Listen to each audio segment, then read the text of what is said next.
So welcome back to Gallery 5 Art Talks on Sunday, and we are talking to the last artist in the series, and it's Mary Frances Millet. So take it away. All right, like Steve said, my name is Mary Frances Millet, and I primarily do two different things. I do a lot of collage, which is behind me here, and watercolor. The collage is something I really enjoy. It's just bits and pieces of things that I have collected over the years and put it together. And some of these are actually watercolors in here that I have that I've cut up, and I've got one over there also. Probably should have it over here. And it's like a found object, just random things. Here, I'll take a paint. Oh, you want to put that? Okay. Yeah, and I put some frame samples together that I had, and just some random objects. The theme was horse, so I thought this would be appropriate. I'm a product of two very, very forward-thinking people, my parents, and they did a lot to encourage my creativity. So I was blessed with this a propensity to create all kinds of things. So I painted a huge 6-foot banana on the outside of my parents' garage door, and then things on the inside of the house that they just don't let me do. I don't know why, but they were just very supportive of all of my work, anything that I did. So I just was in a lot of art classes, and my mother used to work at Mayfair Galleries. I don't know if anybody remembers Mayfair Galleries way back when. But she was a framer there, so I got to take art classes there.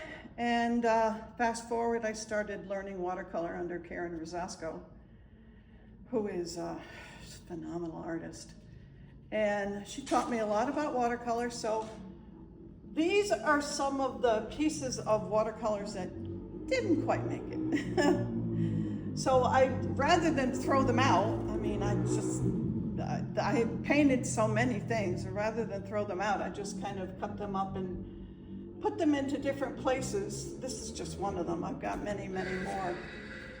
And it's just been a journey. I have hundreds and hundreds and hundreds of all kinds of papers, Japanese papers, just old vintage magazines, all different kinds of papers that I like to collect them and use them in my art. So that's my story. You're making jewelry too. I'm making jewelry too. This is one of them. Yeah, jewelry with a wood base and some paper on top of it, and leather. I incorporate leather, sterling silver, all different kinds of things. So just whatever I can get my hands on, really. And you teach down at Devries? And I teach watercolor at Devries, Mohawk Valley Art Shop. Mm-hmm. Yep. So I've been doing that since she's been open. I think she's been open 2 years now, 1.5 years maybe. Yeah. But she's very supportive. She's a sweet, sweet girl. So I've been teaching down there, and there's a center that opened in Malta, the Innovation Center, and I'm slated to teach there, but they're not going yet, so they're on their way to getting more people. So that'll be another 6 months or so. I know it could be. Yeah. I'm not sure. They're just gearing up now to hold their classes, so we'll see. It's all a process. Sure. And are there any artists that you follow that are inspiring? Oh, yeah. Oh, there's a lot. Name a couple. Dean Mitchell, but he's one of the top watercolorists in the country. He's fabulous. I aspire to be like him, Charles Reed, who has since passed. Karen, who was the one I learned watercolor from. And there's so many. Carol Carter, Sarah Yeoman, who I'm going to be taking. Do you know her? No, I don't. I don't know any of the names you're mentioning. Oh, yeah. Karen, so. Yeah, I'm gonna be taking a workshop with her in July.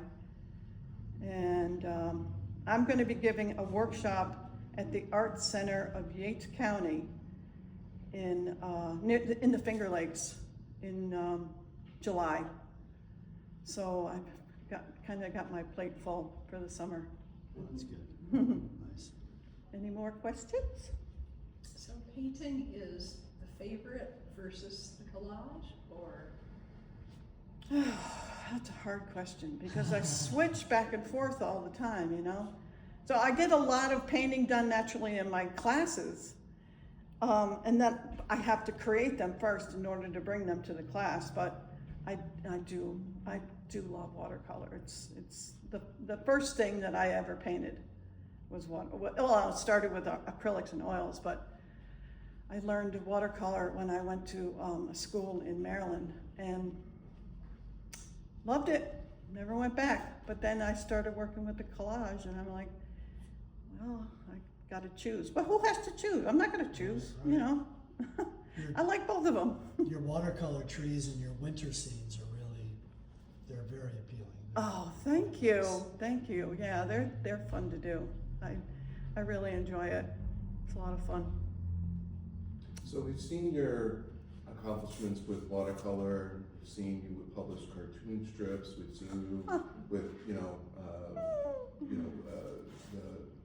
Coloring books. coloring books, Yeah. right? That Yeah. too. Different mediums, different accomplishments, recognitions. As you looking back, do you have which accomplishment was the most meaningful for you, and why? Oh, meaningful. I think the coloring book I did of Schenectady had the most meaning because I got a lot of powerful feedback from it. And it's still available at the Schenectady Trading Company here.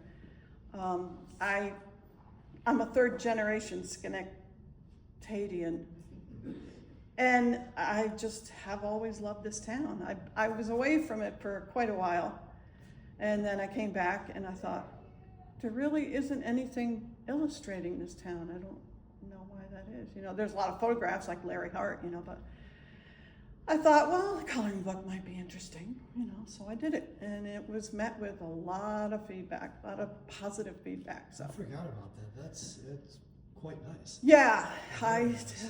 it was a lot of hard work, working with a graphic designer. And yeah, well, that was pretty meaningful because it meant a lot to a lot of people it had a lot of older images like the Klondike Tower.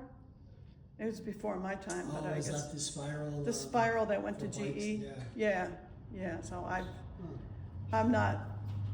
I'm a little too young for that, but it's in the coloring book. It's part of our history, so I had to include it. So it is still for sale at Schenectady Trading Company and on Amazon. Very good. All right. Any more questions?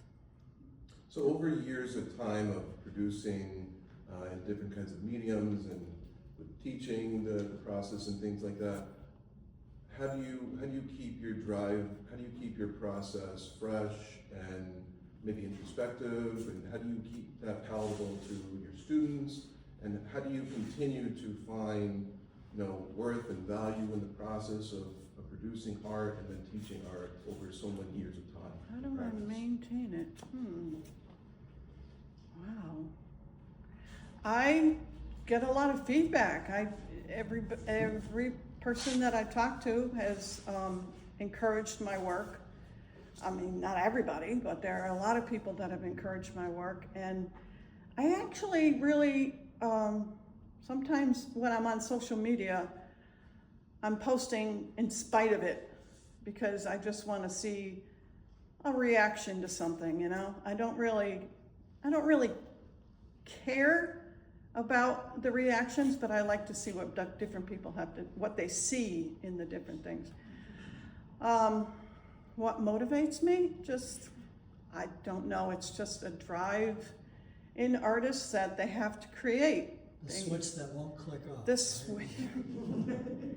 The switch that won't click off. I like that. Yeah, it's something inside. I don't know what it is. I've had it forever. My sister didn't. My sister is a product of both parents too, and she didn't get. She's an artist too, but she doesn't choose to follow it.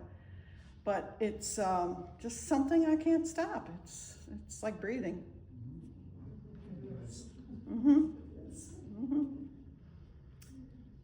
Anybody else?